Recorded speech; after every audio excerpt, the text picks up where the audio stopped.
Justice Munib ने article 63 की समाअत गैर कानूनी करार दे दी। रजिस्ट्रार सुप्रीम कोर्ट के नाम दूसरे खत में लिखा, एक जज के बेंच में न बैठने की वजह से केस की समाअत नहीं की जा सकती।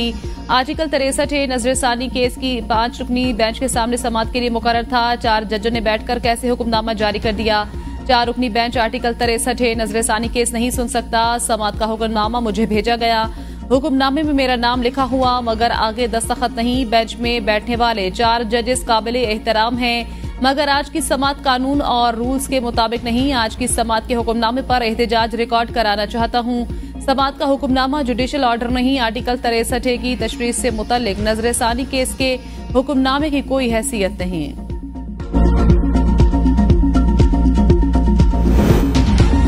आर्टिकल 63 नजरसानी केस की समाअत आज दोबारा होगी। समाअत से कबल प्रैक्टिस एंड प्रोसीजर कमेटी का इजलास तलब। इजलास सुबह 9 बजे सुप्रीम कोर्ट में होगा। इजलास चीफ जस्टिस काजी फाजीसा ने तलब किया। चीफ जस्टिस ने अपने हुक्मनामे में लिखा, रजिस्ट्रार जस्टिस मुनीब से बेंच का हिस्सा बनने की दरखास्त करे। जस्टिस मुनीब इनकार करे तो जजेस कमेटी नया जज बेंच में शामिल करेगी। चीफ जस्टिस का जस्टिस मुनीब अख्तर के पहले खत को अदालती रिकॉर्ड का हिस्सा बनाने से इनकार। रिमार्क्स में कहा, ऐसे खत को अदालती रिकॉर्ड का हिस्सा बनाने की रिवायत नहीं मुनासिब होता। Chief justice Munib Akhtar bench में आकर राय देते। नजरसानी केस 2 साल से जायद जेरे इल्तिवा। जज का मुकदमा सुनने से इनकार अदालत में होता है। इख्तलाफी राय की हमेशा हौसला अफजाई की कानून का तकाजा है। नजरसानी अपील की समाअत वही बेंच करे। सदारती रेफरेंस का अक्सरियती फैसला जस्टिस मुनीब अख्तर ने तहरीर किया था। जस्टिस मुनीब अख्तर ने आज कमरा अदालत नंबर 3 में बेंच की सरबराही की। जस्टिस मुनीब अख्तर दीगर जजेस के साथ टीवी रूम में भी मौजूद थे। पेट्रोल 2 रुपए 7 पैसे, हाई स्पीड डीजल 3 रुपए 40 पैसे फी लीटर सस्ता। लाइट डीजल की कीमत में 1 रुपए 3 पैसे, मिट्टी के तेल की कीमत में 3 रुपए 57 पैसे फी लीटर कमी। पेट्रोल की नई कीमत 247 रुपए 3 पैसे, डीजल की 246 रुपए 29 पैसे फी लीटर मुकर्रर। मिट्टी के तेल की कीमत 154 रुपए 90 पैसे, लाइट डीजल की कीमत 140 रुपए 90 फी लीटर मुकर्रर। नई कीमतों का इतलाक रात 12 बजे से हो गया। इनकम टैक्स गोशवारे जमा कराने का वक्त 35 लाख से ज्यादा अफराद ने इनकम टैक्स गोशवारे जमा करा दिए। जराये के मुताबिक इनकम टैक्स गोशवारे जमा कराने की आखिरी तारीख में तौसीक के लिए FBR का इजलास बुलाए जाने का इम्कान।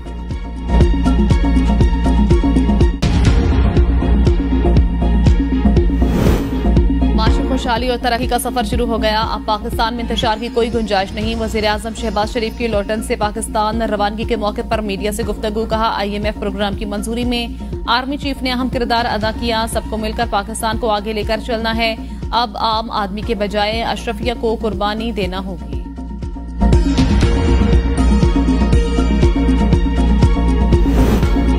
आईनी अदालत बनाना चाहते हैं जहां चारों सूबों की नुमाइंदगी हो। सूबाई सतह पर फौरी इंसाफ के लिए यह कदम नागुज़ीर। जुडिशियल अपॉइंटमेंट का तरीकाकार भी तय करना पड़ेगा। Chairman Peoples Party Bilawal Bhutto का कोयटा में पीपल्स लॉयर्स फोरम की तकरीब से खिताब। आईनी अदालत पर सूबों को बराबर नुमाइंदगी की तजवीज नवाज शरीफ ने नहीं दी थी। अदलिया में इस्लाहात बेनजीर का वादा था। चाहते हैं अदलिया की इस्लाहात मुशावरत से हों। अदालती इस्लाहात के लिए मुश्तरका मुसवदा लाना होगा। आईनी तरामीम के हवाले से हम मौलाना फजलुर रहमान के करीब आ रहे हैं। जिस दिन 2/3 अक्सरियत मिली हम तरामीम पार्लियामेंट में पेश कर देंगे। Chairman Peoples Party Bilawal Bhutto कहते हैं, आईनी तरमीम पर 2/3 अक्सरियत और नंबर्स पूरे करना हुकूमत की जिम्मेदारी है।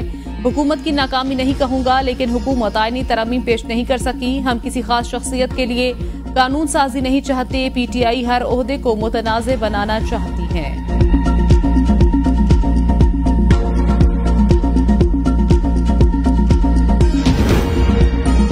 आईनी तरमीम पर मौलाना फजलुर रहमान हमारे साथ हैं। बैरिस्टर गौहर कहते हैं, इंटर पार्टी इलेक्शन केस के हवाले से अफवाहें फैलाई जा रही हैं। इंटर पार्टी इलेक्शन केस 2 अक्टूबर को इलेक्शन कमीशन में लगा है।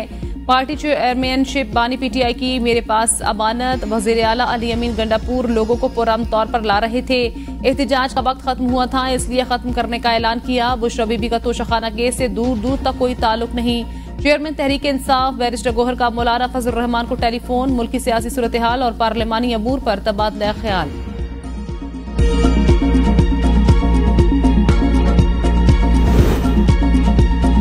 नवाज शरीफ की मंजूरी और इजाजत के बगैर कोई काम नहीं होता। नहीं मालूम इरफान सिद्दीकी ने किस बुनियाद पर आईनी तरमीम से मुतल्लिक हतमी तारीख दी थी। नायब वजीर आजम इसाक डार कहते हैं, कानून का तालिब इल्म भी बता देगा कि 63A पर अदालती फैसले में आइन को रीराइट किया गया। हमारा 1 पॉइंट एजेंडा पाकिस्तान को मुश्किलात से निकालना, बानी पीटीआई का कुछ और है।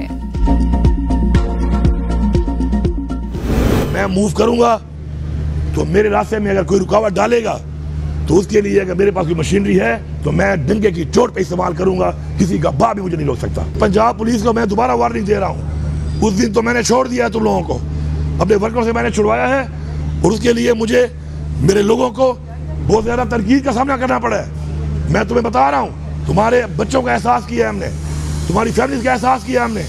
अगर तुम्हें हमारे लोगों के बच्चों का और फैमिली का एहसास नहीं है तो अगली दफा अगर तुम हंसते चढ़ोगे, खुदा की कसम मैं तुम्हें छोड़ूंगा नहीं। मेरा कोई रास्ता नहीं रोक सकता, इस मर्तबा तो पंजाब पुलिस को छोड़ दिया, अगली दफा हत्थे चढ़े तो छोड़ूंगा नहीं। वजीर आला खैबर पख्तूनख्वा अली अमीन गंडापुर की मीडिया से गुफ्तगू, कहा ये हुकूमत फॉर्म 47 वाली है, हम कब तक इनके गुलाम बने रहेंगे। ये तशद्दुद और आंसू गैस के जरिए हमें हमारे मकसद से नहीं हटा सकते।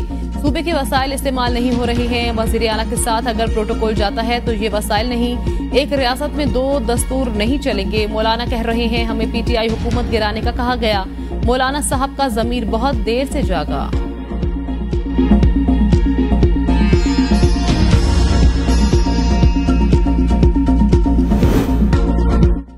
एक सूबे का वजीर आला दूसरे सूबे पर लश्करकशी कर रहा है। खैबर पख्तूनख्वा बामुकाबला पंजाब से फेडरेशन को नुकसान होगा। वजीर इत्तलात पंजाब अस्मा बुखारी की मीडिया से गुफ्तगू, कहा राना सनाउल्लाह ने दुरुस्त कहा, ये पाकिस्तान को किसी हादसे से दो चार करना चाहते हैं। खैबर पख्तूनख्वा में दहशतगर्दी की आग लगी है, रोज दहशतगर्दी के वाकयात हो रहे हैं, लेकिन नेरो बांसुरी बजा रहा है। ये टांगों पर टांगे रखकर सस्ती सी अदाकारी करते हैं। खैबर पख्तूनख्वा के बच्चों के हाथों में लैपटॉप्स होने चाहिए, आपने इनको पुलिस से लड़ने पर लगा दिया।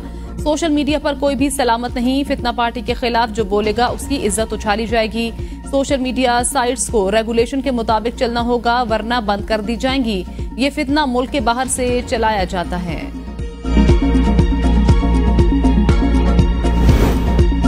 तोशाखाना 2 केस में बानी पीटीआई और बुशरा बीबी पर फर्द जुर्म 2 अक्टूबर को आयद होगी। अडयाला जेल में समाअत के दौरान बानी पीटीआई और बुशरा बीबी की दरख्वास्त जमानत खारिज। अदालत की मुल्जिमान से मुतल्लिक रिकॉर्ड की नकुल फराहम करने की हिदायत। 190 मिलियन पाउंड रेफरेंस की समाअत। बुशरा बीबी के वकील उस्मान गुल की नैब के आखिरी गवाह पर जिरहा। प्रोसिक्यूटर जनरल नैब सरदार मुजफ्फर अब्बासी ने कहा, वकील सफाई जानबूझकर मुकदमे को इल्तिवा दे रहे हैं। वकला सफाई की जिरहा मुकम्मल न होने पर मजीद समाअत 2 अक्टूबर तक मुलतवी।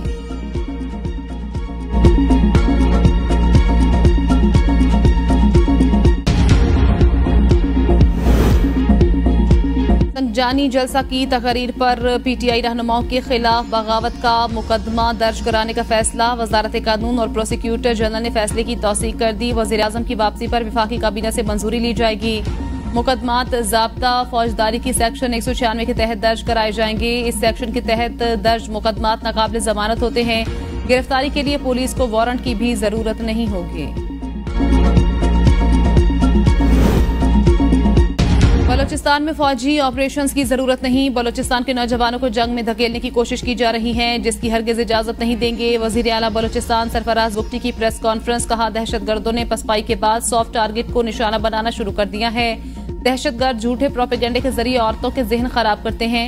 ये सिर्फ डॉलर के लिए हमारी औरतों को इस जंग में डाल रहे हैं। खून की होली खेलने से बलोचिस्तान आजाद नहीं होगा। रियासत मां का किरदार अदा कर रही है। बलोचिस्तान की खिदमत, बलोच के हक की बात। तशद्दुद के जरिए बलोचिस्तान की खिदमत कैसे होगी? बलोच तलबा को रियासत के खिलाफ इस्तेमाल नहीं होने देंगे।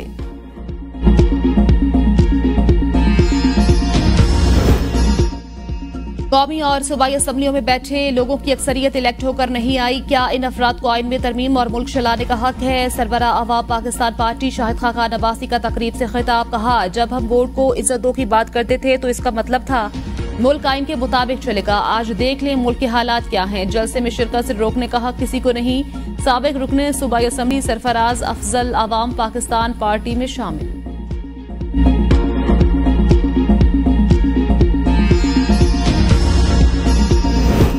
तहरीक इंसाफ का अदलिया के हक में एहतजाज का प्लान। 2 अक्टूबर को मियांवाली, फैसलाबाद और बहावलपुर में, 5 अक्टूबर को लाहौर मीनार पाकिस्तान में एहतजाज होगा। 4 अक्टूबर जुम्मा को डी चौक में एहतजाज होगा। शेख वकास अकरम ने कहा, आइन के तहत एहतजाज हमारा हक। खैबर पख्तूनख्वा के वजीर आला और वर्कर से नारेवा सलूक हुआ। सूबे से दूसरे सूबे में जाना हमारा हक। जलसे के लिए एनओसी नहीं दिया जाता।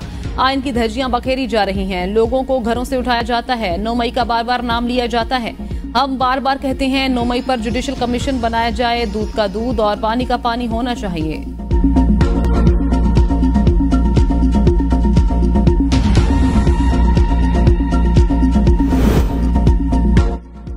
रावलपिंडी एहतजाज इंसदाद दहशतगर्दी। अदालत ने पीटीआई के गिरफ्तार कारकुनान के जिस्मानी रिमांड पर फैसला सुना दिया। आजाद कश्मीर कानून साज असम्बली के अपोजिशन लीडर ख्वाजा फारूक बरी, सिमाबिया ताहिर 4 रोजा जिस्मानी रिमांड पर पुलिस के हवाले।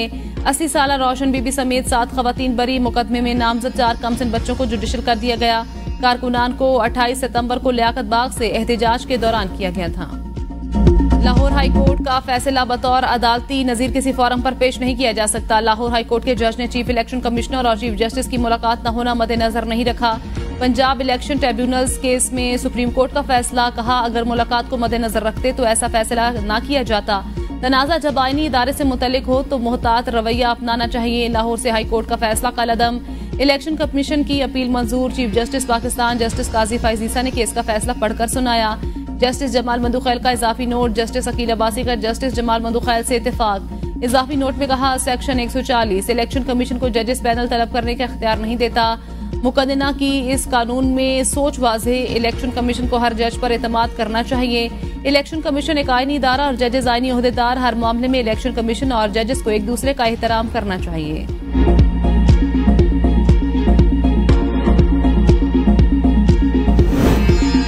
जमानत के बावजूद गिरफ्तारियां हो रही हैं। अदालती अहकामात में जमानत के बाद गिरफ्तारी नहीं होगी। पेशावर हाई कोर्ट के लापता अफराद केस की समाअत के दौरान रिमार्क्स। वजीर आला, advocate general, additional chief secretary अदालत में पेश। चीफ जस्टिस ने रिमार्क्स में कहा लापता अफराद के खानदान आते हैं, ये पहला वाकया नहीं, बार बार ऐसा होता है। अदालती अहकामात पर कोई समझौता नहीं करेंगे। वजीर आला खैबर पख्तूनख्वा अली अमीन गंडापुर ने कहा खुद ऐसे मामलात के खिलाफ हूँ, फोकल पर्सन दे, कानून साजी करेंगे। इस्लामाबाद में कई फिल्ट्रेशन प्लांट्स और ट्यूबवेल्स का पानी मुज़र सेहत होने के इंकशाफ। सेनेट कायमा कमेटी बराए आबी वसाइल को इजलास के दौरान ब्रीफिंग में बताया गया जून 2024 में पीने के पानी के टेस्ट हुए। 127 ट्यूबवेल्स में से 105 का पानी महफूज, 108 वाटर फिल्ट्रेशन प्लांट्स में से 69 का पानी महफूज, 12 वाटर वर्क्स में से 7 का पानी महफूज, 41 रूरल वाटर सप्लाई में से 8 का पानी महफूज। चेयरमैन कमेटी सेनेटर शहादत अवान का इस्लामाबाद में पानी गैर महफूज होने पर शदीद तशवीश का इजहार। कमेटी की डीजी वाटर क्वालिटी को इस्लामाबाद का पानी दोबारा टेस्ट करने की हिदायत। कहा वफाकी दारुल-हुकूमत की ये सूरत हाल है, इतना गैर महफूज पानी लोगों के पास जा रहा है। इस रिपोर्ट के बाद CDA ने क्या किया, 22 ट्यूबवेल्स का पानी गैर महफूज है, उसके बावजूद वो चल रहे हैं। चेयरमैन समीउल्लाह खान की ज़ेर सदारत पंजाब असम्बली की खुसूसी कमेटी का पहला इजलास। अली जावेद ने तहरीक इल्तवा पेश करते हुए कहा लाहौर जिमखाना क्लब का माहाना किराया 30 करोड़ रुपए बनता है, जो 417 रुपए माहाना किराया पर 50 साल लीज पर दी गई। अली हैदर गिलानी ने कहा जिमखाना क्लब जब से बनना है तब से अब तक ऑडिट नहीं करवाया गया। अपोजिशन रुकन राना शहबाज ने कहा इस जमीन की मालियत 40 खरब रुपए बनती है, इस जमीन का जवाब देना पड़ेगा। समीउल्लाह खान ने कहा तासुर दिया जा रहा है, इजलास इसलिए किया जा रहा है कि लोग जिमखाना की मेंबरशिप हैं। 2021-22 में भी मामला उठा। उन्होंने कहा अल्लाह के अलावा किसी को जवाब नहीं। जिमखाना क्लब की इंतजामिया ने जवाब दिया स्टार कंपनी में रजिस्टर्ड है, इसलिए किसी को जवाब दे नहीं। राव काशिफ रहीम ने कहा जिमखाना क्लब की जमीन लेने पर कोई सख्ती ना की गई। 2014 के बाद जितनी सरकारी जमीनें लीज की गई उसकी तफसीलात दी जाएं। पीर अशरफ रसूल ने कहा जिमखाना क्लब का रेंट तावान के साथ वसूल किया जाए। अमजद अली जावेद बोले जिमखाना क्लब से न सिर्फ तावान दिया जाए बल्कि साबिका फीस भी दी जाए।